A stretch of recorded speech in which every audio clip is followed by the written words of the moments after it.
They said you were addicted to the bottle, to the porn, to the pills, but no one asked why silence feels like drowning unless it's drugged. Carl Jung saw it.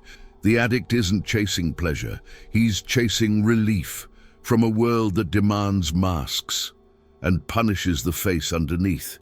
You weren't drawn to the high, you were drawn to a moment when you didn't have to be useful, where the weight in your chest could finally drop, even if only for an hour. This video won't tell you to heal. It will tell you the truth. You're not broken, you're starving. And what you're starving for isn't found in abstinence. It's found in what the drug tried to imitate, meaning ritual soul. Because the addict's crisis was never chemical, it was spiritual. And until that hunger is named, it will devour you from the inside. There's a kind of hunger that doesn't show up on your body. It lives in your silence. The kind of starvation that comes from being invisible in plain sight.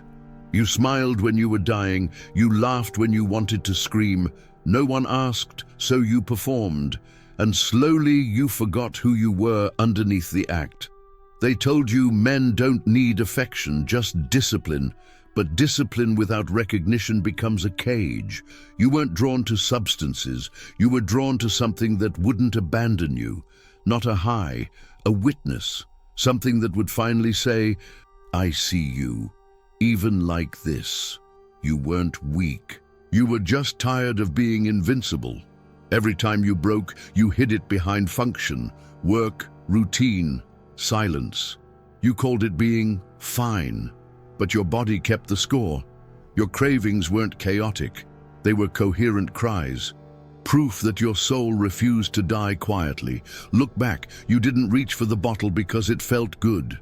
You reached for it because it was the only thing that didn't ask questions. The world wanted your role. The addiction wanted your truth. It didn't heal you. But it didn't lie to you either. And in a strange way, that felt holy. The high, it wasn't ecstasy, it was relief. Relief from pretending, from holding it together, from smiling through betrayals, minimizing wounds, translating yourself into usefulness. Addiction was your rebellion, a moment where your pain didn't need to be dressed in strength. You didn't crave the substance, you craved silence, the kind that isn't lonely but sacred, where no one asks you to fix, to perform, to explain. You weren't addicted to escape, you were addicted to not being needed. And in that emptiness, there was something close to truth, because it was finally yours. What they called your downfall was actually your first honest act.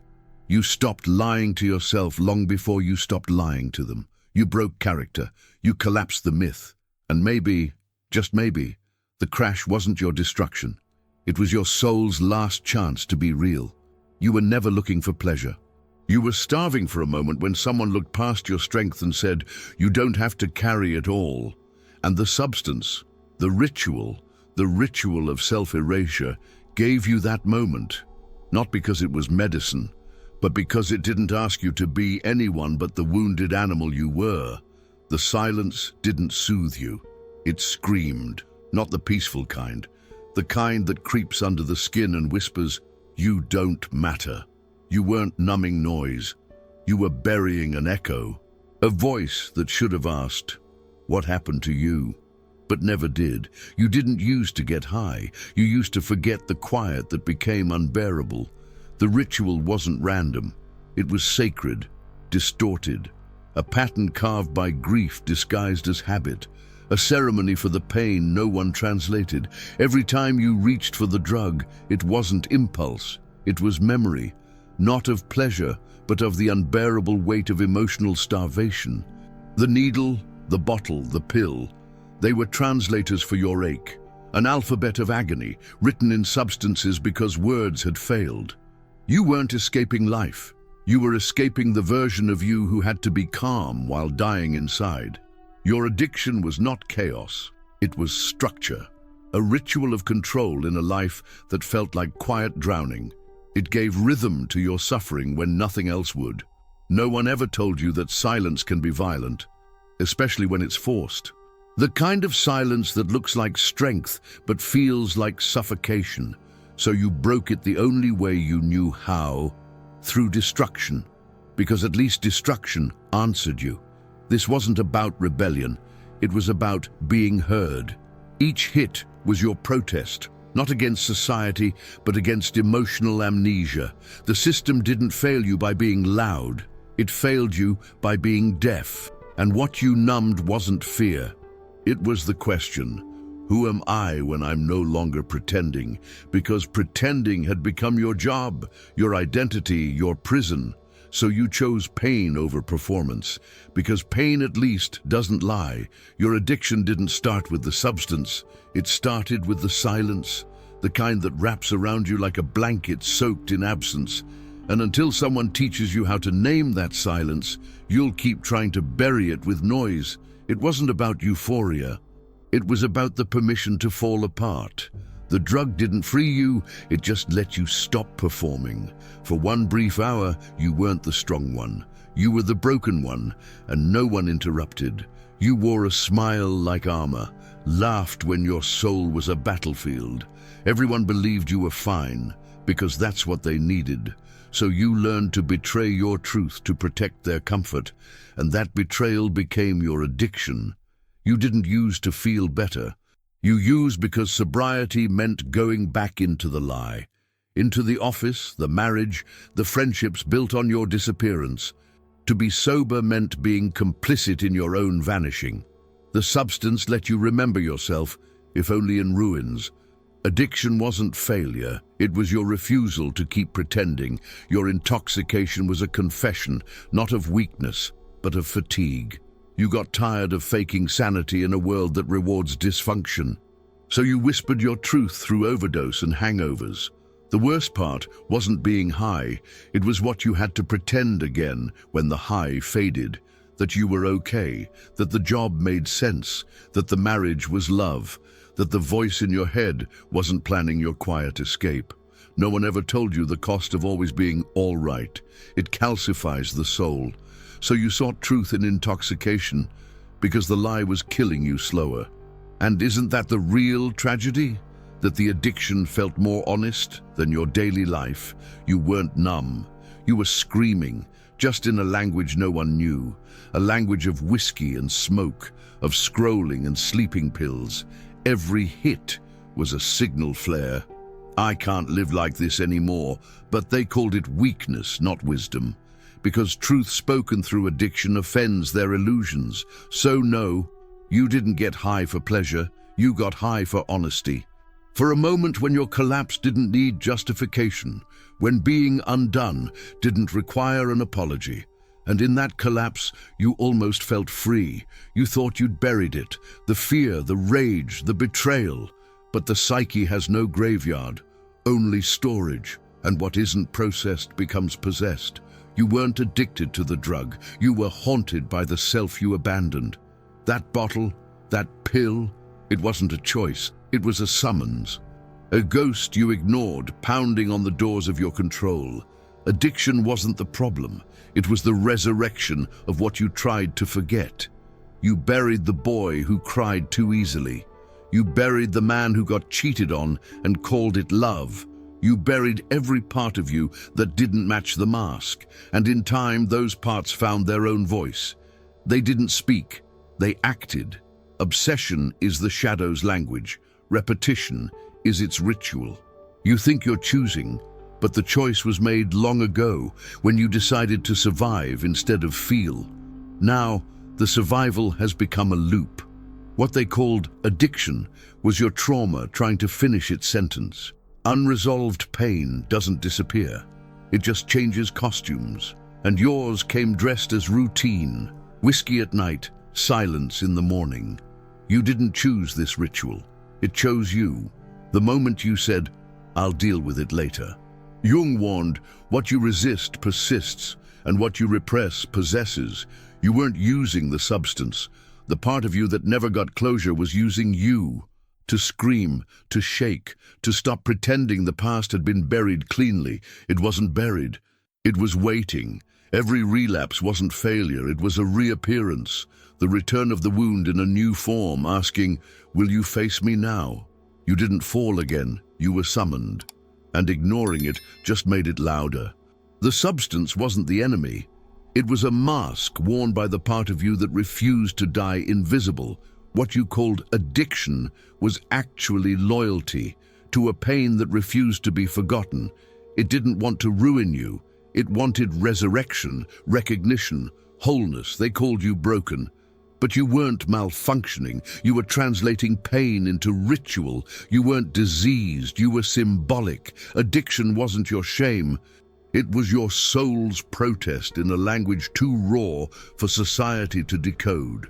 They pathologized what they couldn't understand, gave you labels, programs, punishments. But no one asked what your pain was trying to say.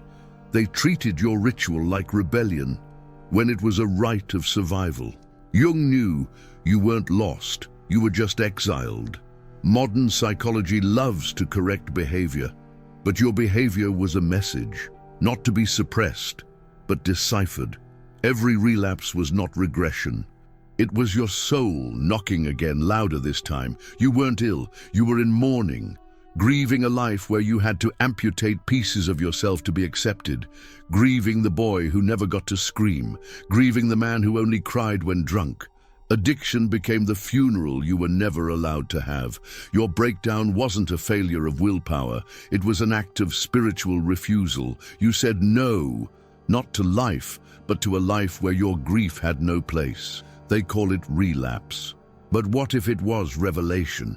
You didn't want the drug. You wanted something sacred, something ritualistic, something true.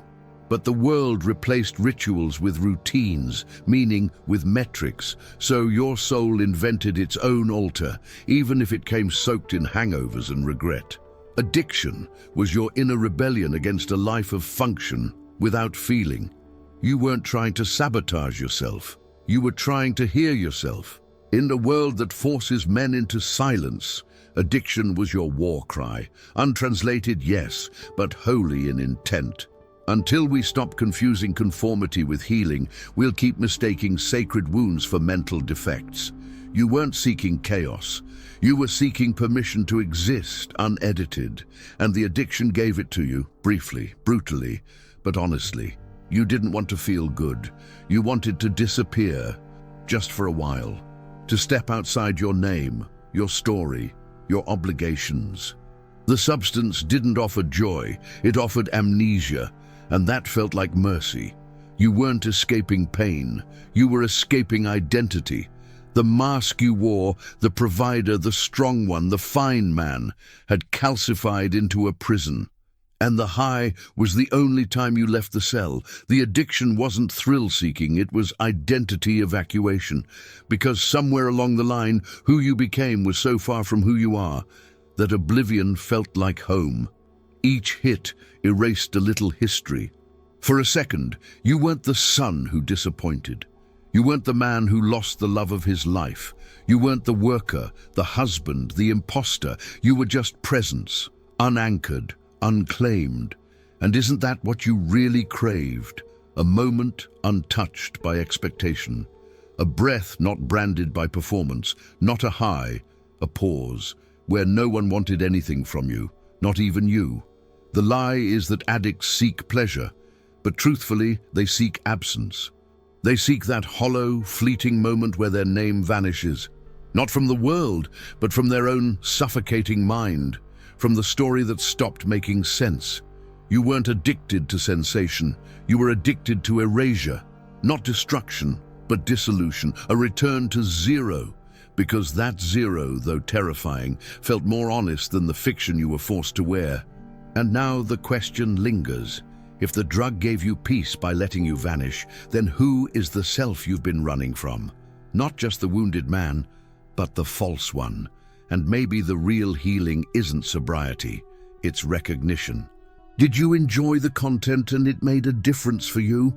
Click on Super Thanks and support our work. No one ever told you that breaking down could be holy. That collapse isn't failure, it's honesty. So you found a private temple, a bottle, a pill, a ritual of retreat. Not for escape, but for permission. You didn't use to feel better, you used to feel allowed. allowed to stop pretending, allowed to cry, rage, vanish without judgment.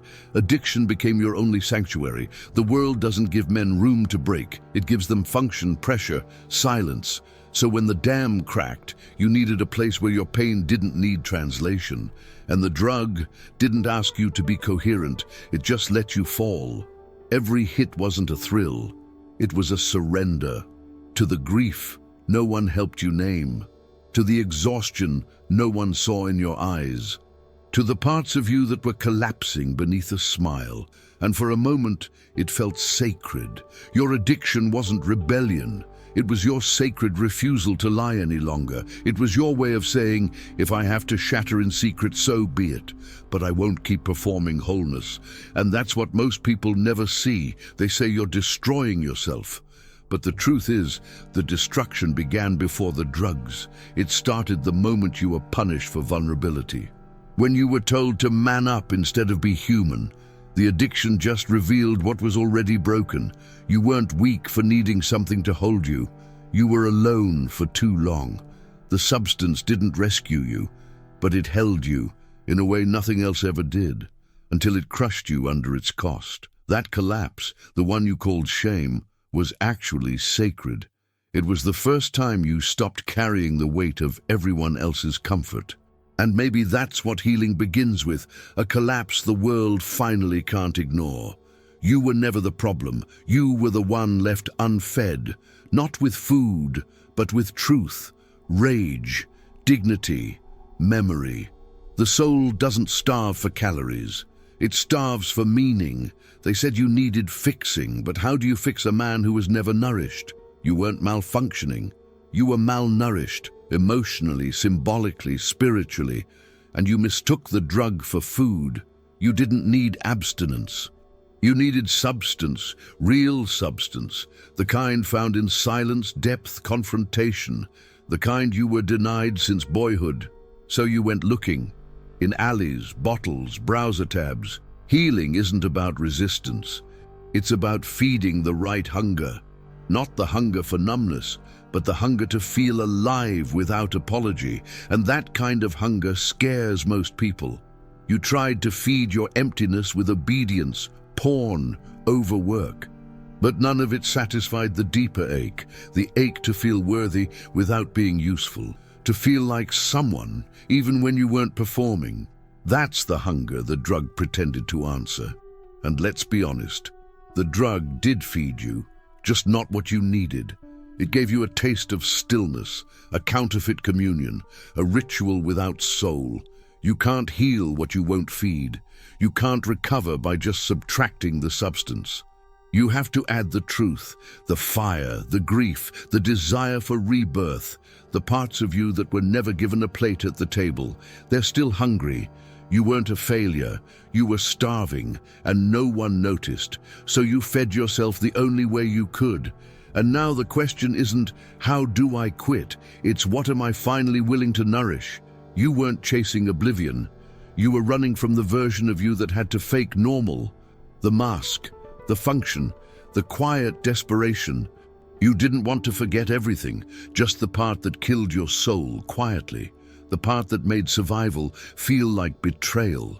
Jung warned, when the soul starves, the body rebels, and your body became a battleground, not because you were weak, but because you couldn't carry the lie anymore. You were starving, not for escape, but for reunion with the man you buried under years of pretending. Frankl said it best, when you can't change the situation, you must change yourself. But how do you change what was never yours to begin with? You didn't choose this mask. It was handed to you, as protection, as expectation, as quiet suffocation. This isn't about sobriety. It's about remembering, not the pain, the self, the real one, the one that cracked but never disappeared. Your addiction wasn't the disease, it was the messenger. It said what your words couldn't: I can't survive as this shadow anymore. And the moment you heard that voice, healing began. You didn't need more strength. You needed a sacred space to collapse. And from that collapse, something ancient stirred. Not a resolution, not a solution, but a quiet vow. I'm coming back to myself. What you sought in pills and rituals was never the high. It was a moment without shame, a life without performance, a soul without apology. And that life, your real life, begins where the silence ends. So no, you weren't broken. You were just starving for remembrance. And now the only question that matters is, who were you before you became what they needed? And are you ready to meet him again? You were never addicted to pleasure. You were addicted to pause, to a moment when you didn't have to smile, explain, or perform strength. But now you know you don't need more control, you need nourishment. So ask yourself, what have you refused to feel? What have you numbed because the truth hurt too much to hold? What if your next breakthrough doesn't come from resisting the drug, but from feeding the part of you that needed it? This isn't a war against your addiction. It's a homecoming to the self you left behind. Because what you were really starving for wasn't relief. It was recognition. And if you're ready to remember who you were before the silence began, you know what to do next. Subscribe, turn on notifications, and continue this brutal, beautiful journey towards self-mastery, remembrance, and emotional freedom.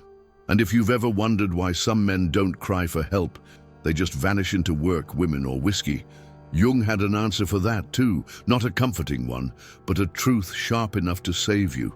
Watch this next. Carl Jung's dark view on why men destroy themselves quietly.